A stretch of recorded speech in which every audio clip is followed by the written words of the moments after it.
Hello, and thanks for joining me. Today I'm going to take you to a place called Garrow Tor and an old abandoned farmhouse and some old medieval stone buildings and stuff that's up there.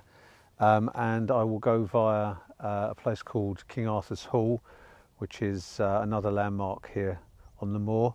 And so let's get on with the walk. So right, let's head out onto the moor. I'll put some links in the description to show you where I've parked to do this walk.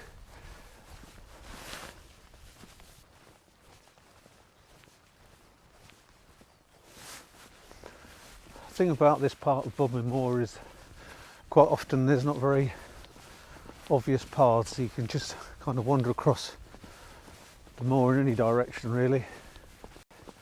And so I'm walking up towards King Arthur's Hall, which is slightly to the left of where I parked, and now I'm splodging through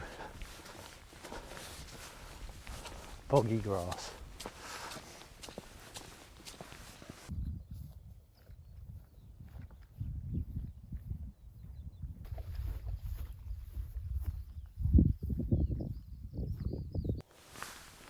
So that's looking back to the road, toward the road where I've parked. It's just off the road. There's plenty of places to park there. It's not a car park as such, it's just like off-road. And 10 minutes onto the moor is King Arthur's Hall.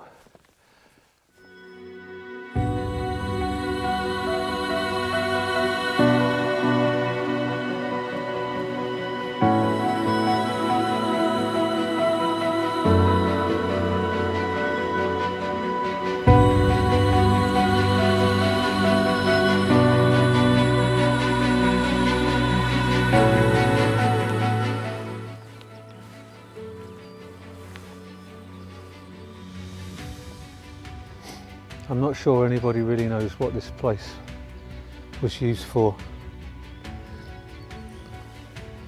Some people say it's an ancient temple of some kind somewhere.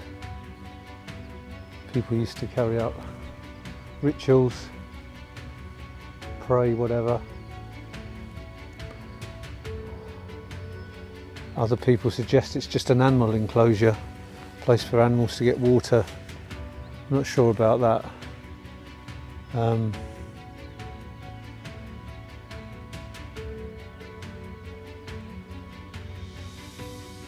I think there's something far more esoteric about this place just from the atmosphere. But it's lovely here when there's no one else around. Just the skylarks.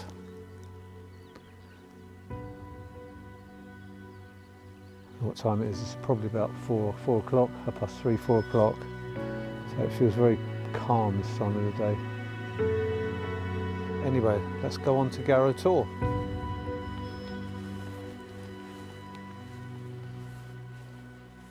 So to give you a clue where to head from here, so there's King Arthur's Hall, and up in the distance, almost in line with this fence, you can see a hill which is Garrow Tor, and there's a tree line, a dark tree line just to the right of the end of the fence, and that basically, the gap between the tor and that line of trees is where we're heading.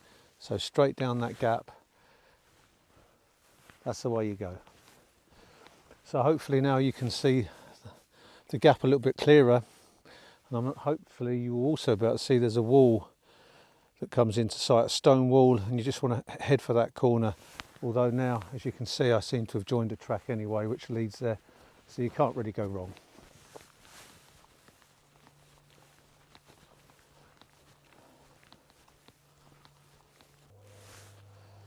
Just a quick shot of Garrow Tor in the distance there.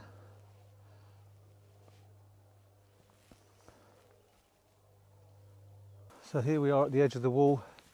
Basically now we just walk straight ahead with the wall on our left. So follow the wall on the left and you start going downhill and you come to this line of trees and a beautiful stream.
just sort of head slightly right. There's a fallen tree which I think is going to be here for a while, so you can use that as a mark. We come to this rather sad stile that really has no task in life because there's no fence. I think we should go over it just for posterity.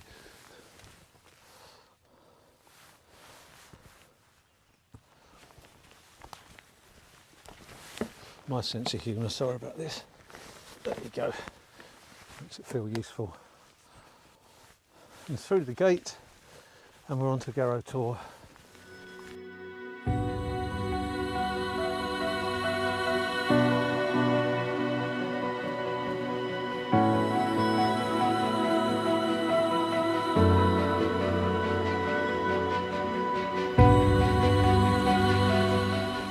So the first thing you come across at Garrow Tor, up on the left, are these obviously the remains of, I'm guessing, stone buildings.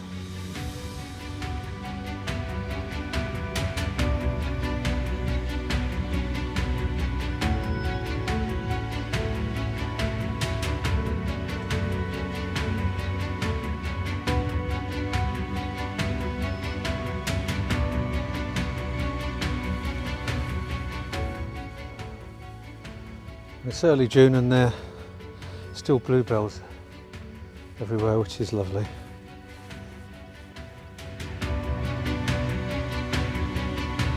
So just following the path now, and the next thing we'll come to is the deserted farmhouse.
So here we are at Garrow Tor farmhouse, as was.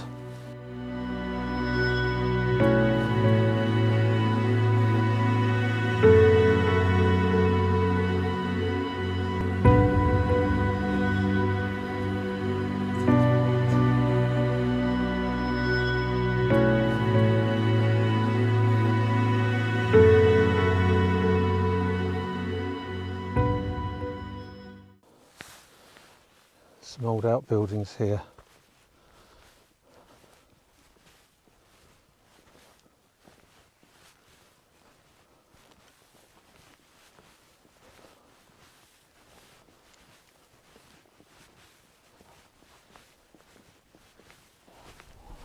Like a lower garden.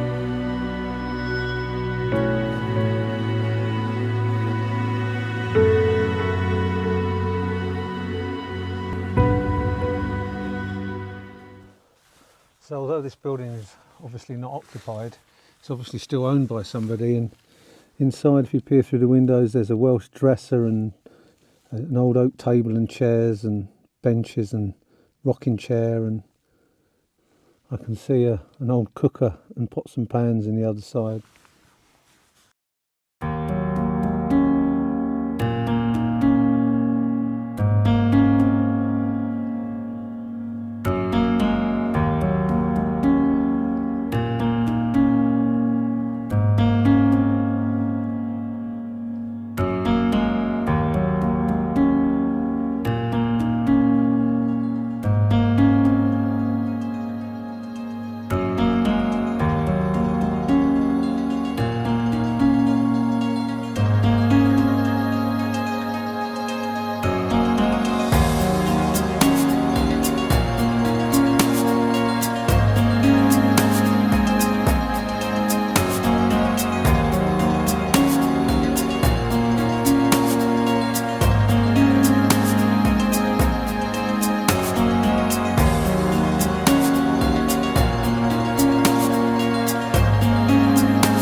Down towards the stream or river at the bottom. There's an old building of some kind down there as well.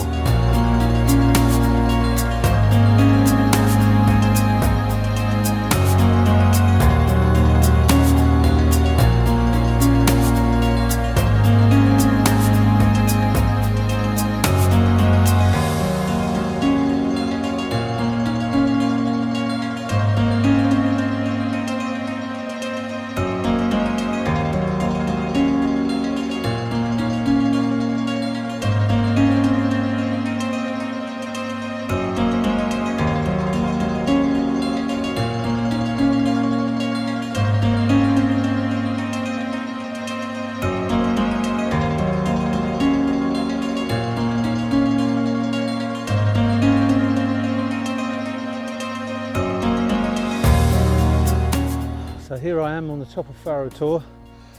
That's the outward journey done. So yeah, it's a bit of a walk up from the farmhouse to here. You'll know you've done it. So what a beautiful view. That's Garrow Tor over there, Bromwell and Brown Willie over there.